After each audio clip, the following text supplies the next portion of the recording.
Hey everybody, it's Tony Cataspati for GreatVocalMajority.com, website, YouTube channel, a whole bunch of things. Well, how do I start this today? Okay, I'll say it straight out. Thank God for President Trump. Thank God. I mean, I never thought I'd ever say that in my entire life, but there it is. I said it. And why am I saying that? Because today he announced that the United States is pulling out of the Paris Accord for the environment. And of course, everyone, literally everyone on the left in the media and politics and entertainment and sports, they're literally spinning out of control, losing their mind, bouncing into walls. I mean, their hair is on fire. I mean, a few self-immolated out on the boulevard. I mean, it's unbelievable, the reaction, really the overreaction that they're having to this. Here's what you have to look at, and I'm not going to argue about the merits of the theory of man causing the climate to change. I'm not going to even talk about that. But what I will talk about is a couple of things. First of all, how is it that President Trump can even undo this agreement? Well, when Barack Obama made the agreement, when he agreed to the agreement, he never presented it to Congress as a treaty. Now, had he done that, and if the Congress had approved it as a treaty, which requires, I think, a 2/3 majority in the Senate, if he did that, then Trump couldn't have done this. Trump couldn't have, unless he would have had to break the treaty to do that. Then it's not likely he would do that since it got Senate approval, if it had gotten Senate approval. But Obama didn't do that. Now, why didn't Obama do that? I mean, he's a smart guy. Some people say that. Not this guy, but some people say he's a smart guy. He didn't do that back when this all happened because he knew he couldn't get 67 senators to vote in favor of this agreement. It's a lousy agreement for the United States. And, you know, this is where Trump is right. I mean, you can criticize Donald Trump about a lot of things, but he's right. When he starts laying out all the things that are going to happen to American industry and American jobs just to satisfy the conditions of this treaty, yes, it's voluntary. You know who's going to abide by it? We are. And you know who's not going to abide by it? Everybody else. That's what's going to happen. Because what this treaty does is it changes really the way countries can compete. So what the United States has to do is that we have to overly regulate our industries, driving down production in those industries, which is going to drive down GDP, which is going to drive down incomes. It's going to be a problem in the United States. But not only that, then we have to fork over billions of dollars to the same countries that aren't abiding, and even by the agreement, like India and China, aren't on the hook at all to abide by any kind of carbon reduction at all. And we're supposed to be okay with that. I mean, it's been called a wealth redistribution ploy. And you know what? I don't know enough about the details inside the plan, but what I do know does seem to smack of that. So why would we want to be in a plan like that? And this is what I would do if I were Trump, and I think he's kind of heading in this direction. I would invite in Chuck Schumer and the Democrat senators, and I would say, okay, you want to renegotiate this? The French and everybody out there, they're all insulted now, and they say there's not going to be a renegotiation. All right, that's what they say now. But if the world hangs in the balance, I really believe that. But if they really believe the world hangs in the balance, well, of course they're going to want the United States to renegotiate. I mean, that's where this all falls apart. Because then if they don't renegotiate, then what are they saying? That it's okay for the world to die? I mean, they're the ones that believe that. So what I think Trump should do is say, look, you tell me this is what I think we need to do for renegotiation tactic, and if I bring back a renewed agreement, a renegotiated agreement that says that, I want the Democrats to say that they're going to vote for this, and I'll get you another 15 Republicans to make up whatever we need, 19 Republicans to get to the 67. That's the way it was supposed to work. But you see, we have politicians, particularly Democrats, but also Republicans. But right now, it's obvious it's Democrats. They don't really believe in democracy. They think that it's okay for the Europeans to tell us how we ought to live. You know, I'm okay with treaties. What I'm not okay with is a president going over there or sending some mashed potato face Secretary of State like John Kerry and go over there, make some agreement, and then bring it back here, and then we're going to abide by that agreement, but we're not going to put that up to a vote because we don't trust the people of this country enough, because we don't think they're smart enough to come up with the right answer. See, that's the problem I have with this whole thing. That's why I like the fact that Trump just 86'd it. He just went boom, no good, not taking it. You know what? People don't like Trump. A lot of people on the left really hate him. And I'm going to show you some tweets that are just unbelievable. But he's a real profile in courage on this one. He really is. This takes guts. Now, he's being called all kinds of names, and he will continue to be called all kinds of names. And maybe some of those names are even right, you know. But honestly, this was a bad deal. It was a bad deal. If you're an American and you're just a working class person, this deal could eventually, if it was fully implemented, cost you something on the range of $20,000 per household per year. Do you have that kind of money? I mean, to just like throw to make a 0.2 of 1 degree Celsius change in 100 years difference. See, that's the other thing about this. According to its own documentation, this plan wasn't going to reduce the temperature, the global temperature, appreciably at all. And this is all based on a theory. Now, I do want to say one or two things about the whole concept of anthropogenic or man-caused climate fluctuations. Now, my mind is open on this. I can be had. If somebody wants to show me, one way or the other, great. I'm willing to pay attention. But, I don't really want to have some layperson or somebody from YouTube or Facebook, send me a link for to the Sierra Club. I mean, they have an agenda.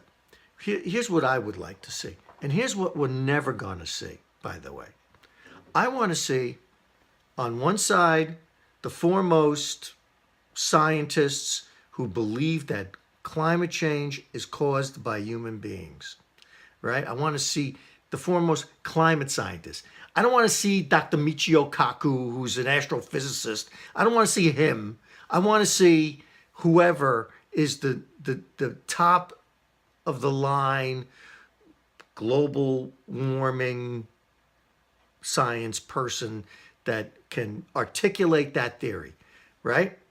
Then I want to see on the other side, what they say is only 3% of the scientists, but I don't care about the numbers. I want to see the person who's the skeptic. And I want those two guys standing side by side, and I want them to debate. And I want to listen to that. How come we've never listened to that? How come we've never heard anything like that? I'll tell you what my theory is. My theory is is that the people who are proponents of man-caused climate change don't want to debate the skeptics, because the skeptics know how to punch holes in all their theories and make them look bad. Now, the theories may still be right. I don't know. But they know that the theories are still theories, and a lot of it's not proven, and a lot of this is baloney, and a lot of it is made up. I mean, there's been fraud all over the place. And people are saying, "Oh, well, you're talking and you're helping the oil companies." The oil companies wanted this agreement. As far as I know, I mean, I heard that Rex Tillerson, who's the chairman of ExxonMobil, that's a pretty big oil company, an American oil company at least, that company was in favor of this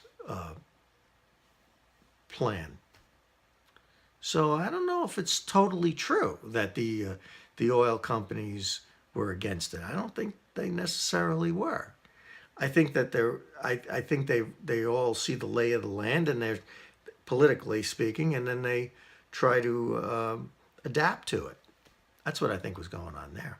But in any event, I want to show you now some of the crazy tweets from people in all walks of life, prominent people that you've heard of, because they really have on this lost their minds.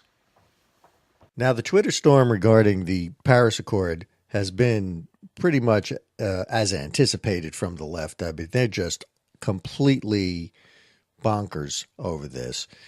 The Hollywood Reporter online published a list of the most outstanding tweets, and it's quite extensive, but it breaks down into the following categories. There are people in politics, business leaders, and in arts and entertainment. Just to run through the list of the names quickly in politics, it was Hillary and Bill Clinton, Al Gore, Bernie Sanders, Adam Schiff, Bill de Blasio, Andrew Cuomo, Madeleine Albright, Kamala Harris, Chuck Schumer, Bill Peduto, Joe Biden, Barack Obama, Nancy Pelosi, Tom Perez, Gavin Newsom, and Fidel Castro's illegitimate son, Justin Trudeau. Of all the political people who had something bad to say, what was the most interesting to me was Bill de Blasio, Andrew Cuomo, Bill Peduto,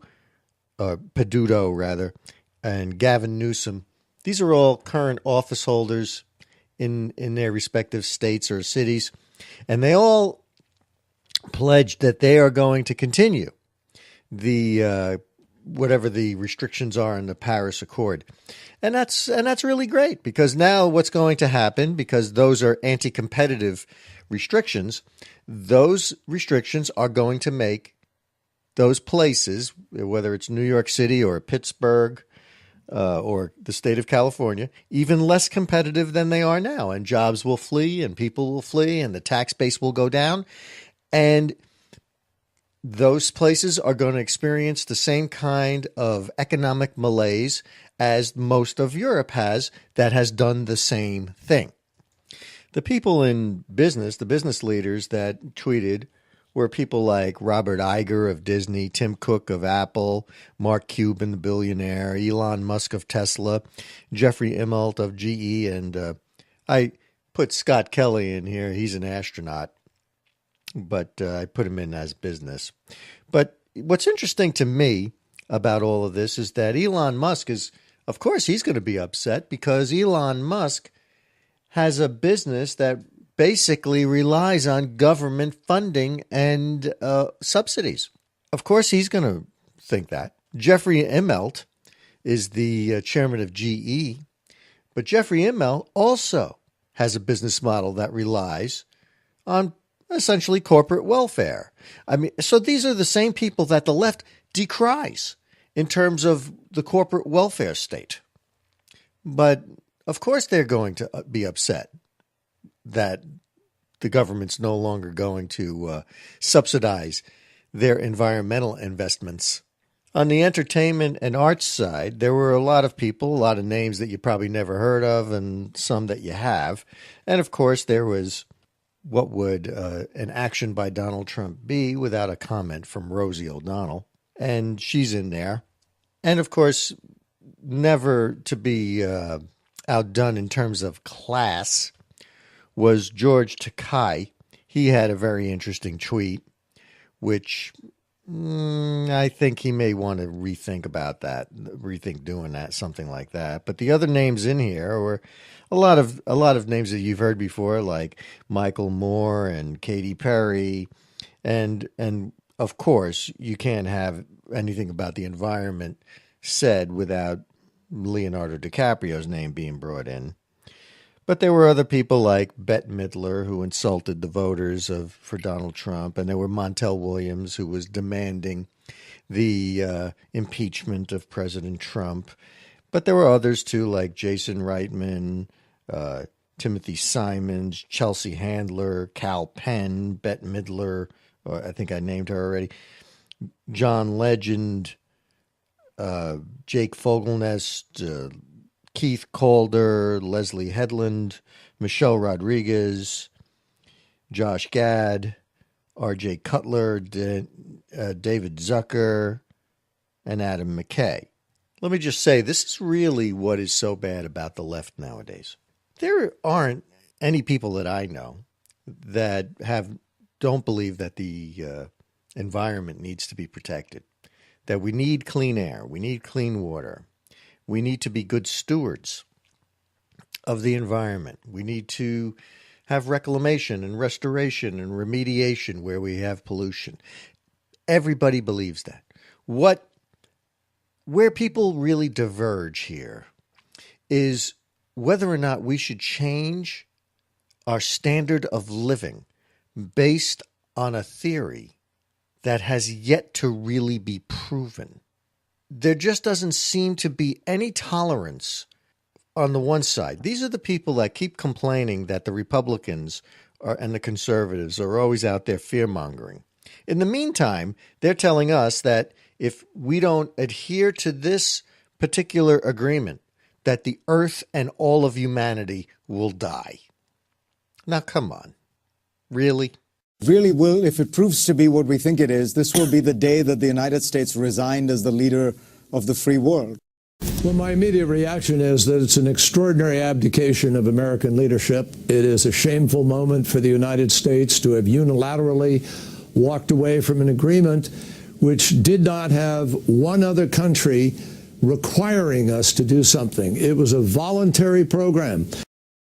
Donald Trump doesn't know anything about policy. Donald Trump doesn't know anything about politics. Donald Trump doesn't know anything about anything. He can get up and give a good speech. It seems clear that he's mad. We haven't had a president this psychologically troubled. I'm trying to use my language very carefully. We haven't had a president this psychologically troubled in this way since at least Richard Nixon. Yes. Remarks on a sunny day in the Rose Garden, what could be defined and construed as a dark speech. And as you go through it, more like 4 or 5 dark speeches in there. I couldn't help but notice Matthew Miller of the Obama Justice Department just said on social media, this is like watching a Hugo Chavez speech, long, rambling, veering from topic to topic, prattling on about exploitation by foreigners. Yes, a partisan view, but as content goes, Ali Velshi, interesting stuff.